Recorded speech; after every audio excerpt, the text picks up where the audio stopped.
ever come across a name and just think, man, I bet that person's got some stories? Oh, yeah, totally. That's kind of how I felt when I first heard about Dr. Ali Bahattab. Not exactly, a household name. Right. But his work, especially with infectious diseases, like right when the AIDS epidemic was at its worst. Oh, wow. It's honestly remarkable. Yeah. And that's kind of what we're doing today, going past just the basic facts. Okay. Like, what made this guy tick? What was he up against?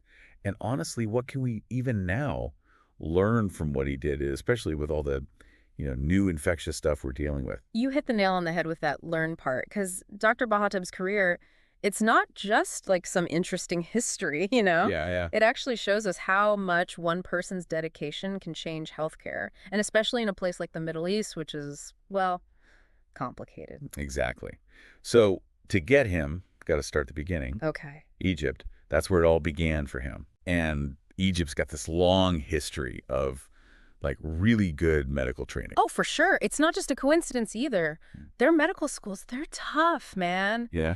Theory, hands-on, the whole works. So it's pretty likely that's where Dr. Bahattab got his foundation, that strong base and a way of looking at patient care that kind of, that became his thing. So almost like building a really solid foundation from the ground up. Yeah, exactly like that. And then he does something super interesting. What's that? Gets this Canadian board certification in medicine. Oh, wow. What's that all about? Why was that such a big deal for him? Okay, imagine it like earning a black belt, but for medicine. Okay, I like that. It's not required, but it's tough. Years of extra training, exams that'll make you sweat, and other doctors judging your every move. Intense. Yeah, and by getting that, Dr. Bahattab wasn't just showing off, Yeah. He was basically saying, look, I hold myself to the highest standards, worldwide.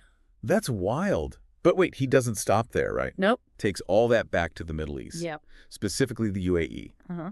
And that's where this Sheikh Khalifa Medical City comes in. SKMC. Yes. That wasn't just like a random choice for him, was it? Not at all. See, back then, SKMC was getting this reputation, really patient-focused, all the latest tech. Wow. It was the place for a doctor like him, ambitious, driven, So the stage is set. This super advanced medical city. Right. And we know he's all about infectious diseases. Yeah. But got to think about what's happening in the world then, too. 1980s. Oh, right. The AIDS epidemic is exploding. Yeah. What was it like for him treating those patients then, especially in a place that might not have been, super open about the whole thing? It's tough for us now to really get how intense it was back then. Yeah. AIDS was this big unknown. Treatments were, limited.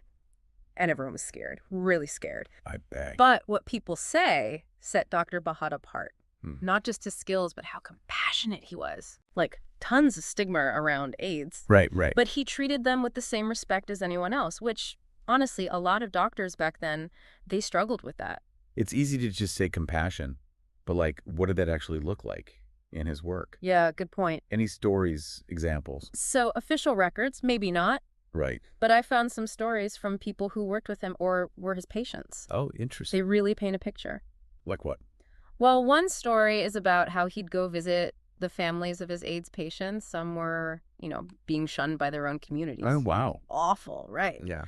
But he'd explain the science, bust those myths, fought for them to get care and support. Right. He didn't have to do that. Wasn't in any job description. That says a lot about the kind of person he was. Not just treating a disease, but fighting for their dignity, too, on all these different levels. Exactly. And that mix of being a great doctor, an advocate, Yeah. that really became his thing, especially with infectious diseases. It's incredible how some people just step up when things are that tough. Truly. But I feel like we're just getting started with his story. Oh, yeah. Was the AIDS stuff, was that just the beginning? You could say that.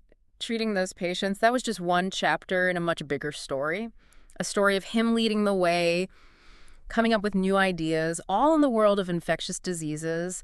And to really understand all that, we got to look at where he was working, the challenges in that specific region. Okay, now you've got me hooked. What kind of challenges are we talking about? How did all his expertise come into play? The Middle East, especially the UAE, it's kind of at this crossroads.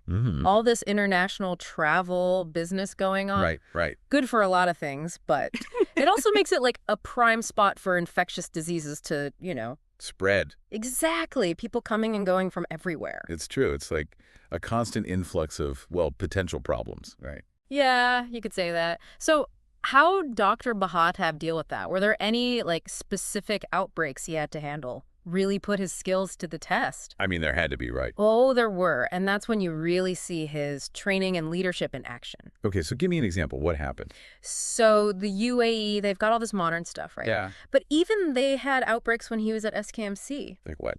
Early 90s, there was this meningitis outbreak. Oh, wow. Nasty.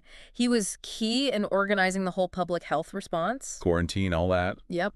Yeah. Pushing for those vaccination campaigns, too. So he wasn't just stuck inside the hospital then? Not at all. He was out there on the front lines, public health and everything. That's impressive. Yeah. But you mentioned SKMC being part of what drew him there. What was it about SKMC specifically? Right, so it wasn't just the fancy tech they had, like the PCR machines for super fast diagnosis or the advanced imaging. It was also the whole vibe of the place. The vibe? Yeah, like a culture of collaboration. Doctors from different specialties working hand in hand with, epidemiologists, lab folks, public health officials.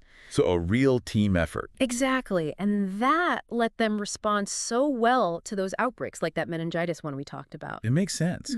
It's like the perfect place for someone like him, right? Yeah. Brilliant doctor, but also a leader who could get everyone on the same page, handle the tough stuff. Exactly. But hold on, back to the technology for a sec. Those PCR machines you mentioned, can you give me a concrete example of how they made a difference for patients? Oh, yeah, for sure. Before PCR, diagnosing some infections could take days, weeks even. Really? Yeah. And that delay meant patients weren't getting the treatment they needed fast enough, more complications, more spread. It was a problem. Makes sense. But with PCR, boom. Doctors like Dr. Bahattab could pinpoint the exact bug in hours. Faster treatment, better decisions about who to isolate, how to handle the public health side of things. Total game changer. It's wild how much of an impact something like that can have. Yeah. Not just for one patient, but for everyone. Right. But tech is just one piece of the puzzle. We keep talking about his leadership. What did that actually look like? Was it all about knowing the most medicine, or was there more to it? Yeah, good question. Remember that Canadian board certification? It wasn't just about, medical facts.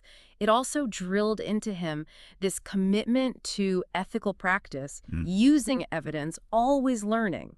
Interesting. And he brought that to SKMC. He wasn't just bossing people around. Right. He led by example, mentored the younger doctors, got them thinking critically, always pushing for better outcomes for the patients. So more than just treating people, it was about building up a whole culture of doing things the right way at the hospital and maybe even in the UAE as a whole. Exactly, like planting seeds that would keep growing even after he left. Love that. Well, Speaking of leaving, I think it's important to point out, he didn't just stop being involved in medicine after SKMC, right? You're right. Even after he officially retired, he was still a big deal.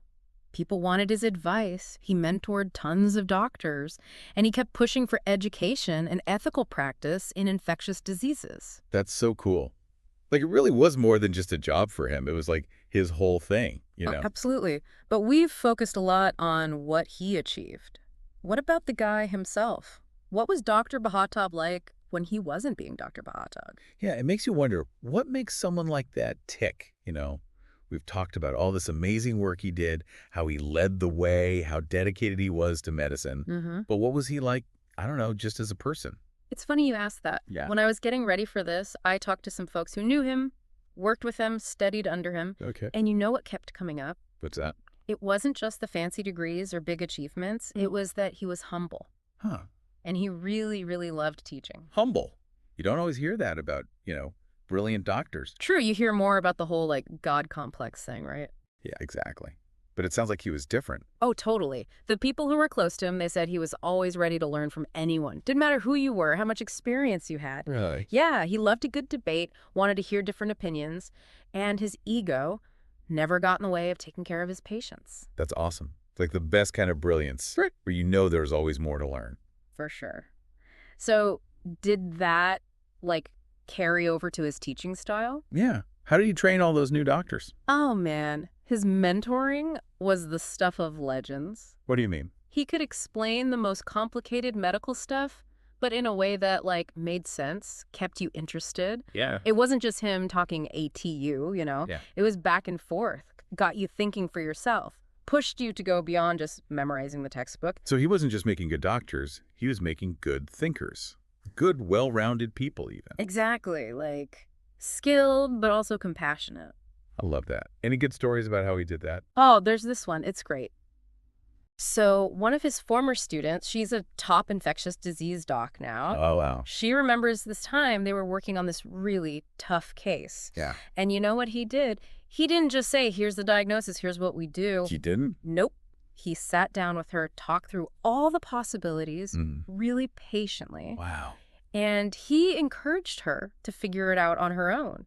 He wasn't trying to show off. He wanted her to learn how to think like a doctor, make those tough calls herself. It's powerful. It's more than teaching. It's almost like inspiring. Right. And it makes you realize his legacy, it's way bigger than just his own patients or his research. Yeah, it's all those other doctors he helps along the way. Exactly. And it brings up something important. We always talk about the big medical discoveries, The breakthroughs, the cures. Yeah, all that. But we don't always think about the people who are quietly shaping healthcare just by teaching, by being good mentors. It's like the unsung heroes of medicine. That's a great way to put it. They might not be on TV or winning awards, but they're the ones shaping the next generation, and that's huge. It really is. So as we wrap up this dive into Dr. Bahattab's life, his work, all of it, Yeah. it makes you wonder, how do we do a better job of appreciating those folks? How do we make sure mentoring and learning never go out of style in medicine? And maybe most importantly, how do we inspire more people to be like Dr. Bahattab, leading with compassion, staying humble, truly dedicated to making the world a healthier place? Man, those are good questions. And Dr. Bahattab's story really shows us that progress in medicine, it's not just about new technology or big discoveries. It's about people. Yeah. People who care about healing, about teaching, about inspiring others to be their best. Thanks for joining us on this incredible journey. And until next time, stay curious, stay engaged, and never forget, even one person can change the world.